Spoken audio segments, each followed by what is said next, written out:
So the nominations for the Ballon d'Or Féminin came out this month, and oh boy. Is the title of this video a little dramatic? Yeah, but there is undeniably some truth. Like, Caroline Graham Hansen not being nominated for the award until last year, I think disqualifies the Ballon d'Or Féminin as a legitimate trophy or even ranking of players.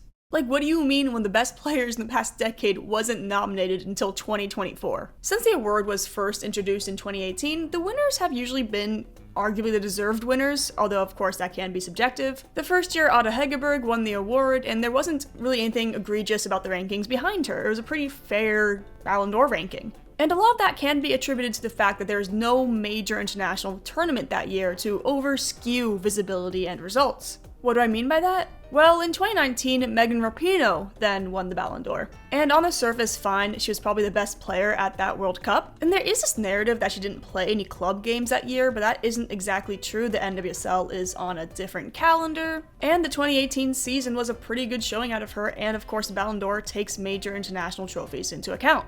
What really stands out about this ranking, though, is Lucy Bronze at second, after her campaign with Lyon and England. Now hear me out. I think defenders are vastly underrepresented during award season. But Hegerberg was a much better player that year for Lyon than Bronze. Hell, Hegerberg even scored a hat-trick in the Champions League final against Barcelona. Despite having a better season, Hegerberg finished 4th in the Ballon d'Or rankings behind her teammate. Why, do you ask?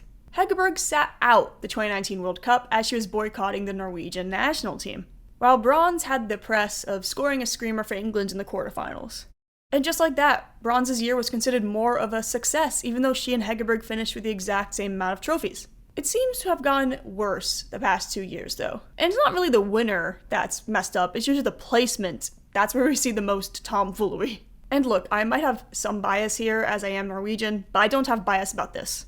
Haley Raso being ranked higher than Guro Reiten in 2023 was probably the craziest thing I have ever seen. Reiten's 2022-23 club season stats: 13 goals and 19 assists, leading the Women's Super League in assists also. Raso's 2022-23 season: 5 goals and 1 assist. Again, stats aren't everything, but oh my god, you cannot be serious here.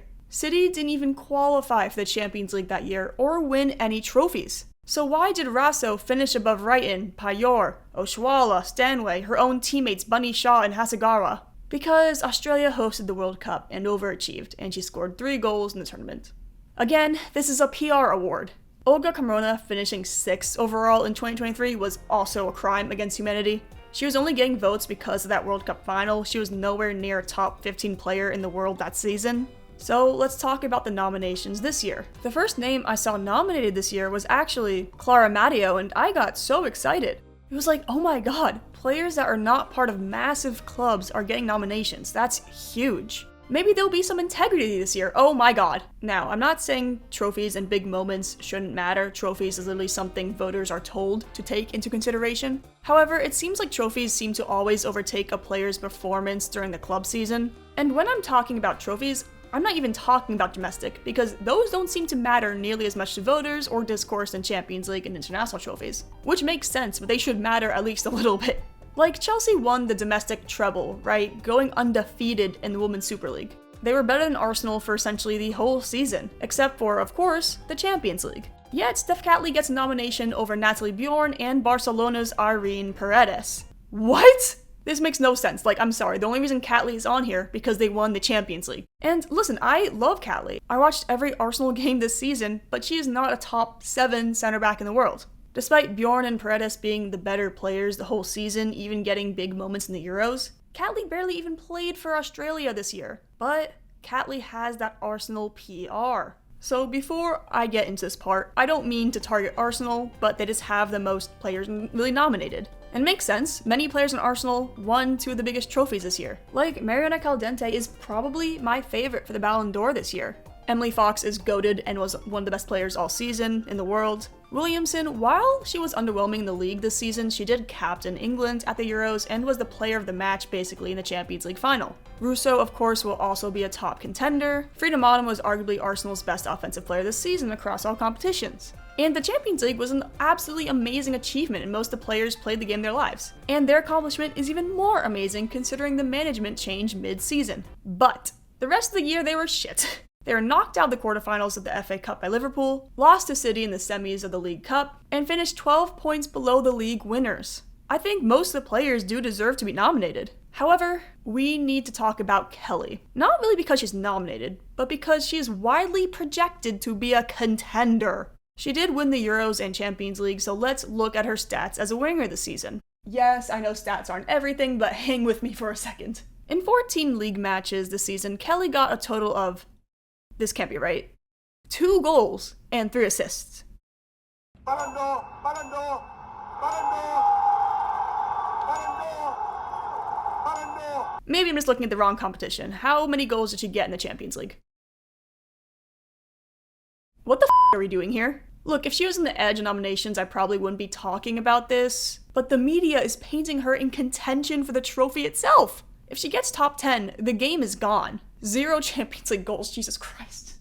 She obviously assisted Raso in the Euros final. This may be controversial to say, but I think we overestimate her impact on that team because she was the one to score the last penalty in the final. But her only goal in the Euros came from the fact that she missed a penalty but was able to get back the rebound. If we think this all makes Kelly a contender for the Ballon d'Or, then Marta herself should be in heavier contention than Kelly, and I am being so serious. Kelly won the Euros, Marta won the Copa America. Kelly won the Champions League, Marta won the NWSL. Not only did Marta win the Copa America, she scored a worldie off the bench in the 96th minute to equalize and force extra time in the final. What'd she do in extra time?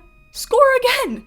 In one game, Marta scored the same amount of goals that Kelly did for Arsenal and City the entire year. Put that into perspective. Kelly, 2 goals and 3 assists in the Women's Super League. Marta, in the same time period, 9 goals and 1 assist. 40-year-old Marta has been a better player the whole year and finished with the same amount of trophies. And a Copa America win is equal to a Euros win, obviously. Yes, it is. Stop diminishing South American women's football. Most of the teams that played in that tournament was way better than whatever f***ery was going on the Euros this summer. But Kelly will most likely finish above Marta because of the European-centric PR.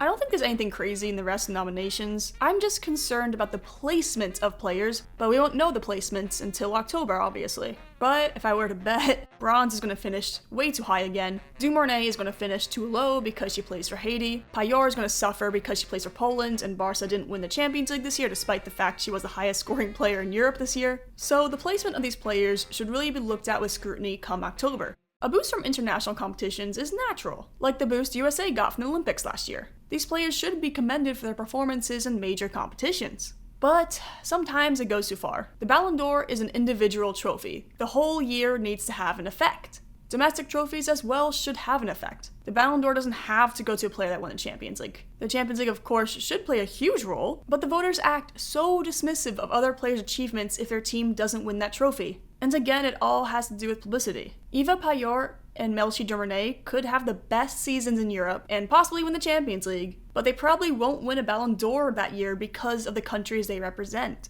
Same with the Chawinga sisters, as Malawi's national team doesn't even really play. Spain, England, Australia for some reason, and the United States really own the PR. Like in the men's Ballon d'Or, we have seen winners from Liberia, Bulgaria, Northern Ireland, and recently, Croatia. And that's just not possible where women's football and media is at now. Only 1 out of every 4 years doesn't have a major international competition to favor the results towards the powerhouses. If you don't play for one of those major international powerhouses, you won't win the Ballon d'Or most likely because they'll give it to someone who scored in the final. If you're from a small country and the best player in the world, you're not going to win the Ballon d'Or unless you have that great season in that one singular year. I don't want to be all doom and gloom though, because you could say the men's Ballon d'Or has a similar problem of PR, although to a much lesser extent, and a lot of this is because of visibility. I'm going to tell you something that is pretty well known, actually. A lot of women's players don't actually watch a lot of women's football, and the PFA list this year should give that away. However, as more exposure does come to women's football, it should get better the nominations and the rankings. And there are other positives that do give me hope for the future. Despite not playing in Europe or the United States, 17-year-old Paraguayan Claudia Martinez was nominated for the Copa Trophy after her amazing performance at the Copa America. So if you are a journalist or a player who votes for the Ballon d'Or who for some reason is watching my video, none of them are, please don't be swayed by a player who has been mediocre all year but scores a goal in the final or semifinal. Please. Thank you so much for watching my video. What are your thoughts on the nomination list this year, and who do you think should win it? If you want more content like this, let me know, and be sure to like the video and subscribe if you haven't. Hopefully I'll see y'all soon.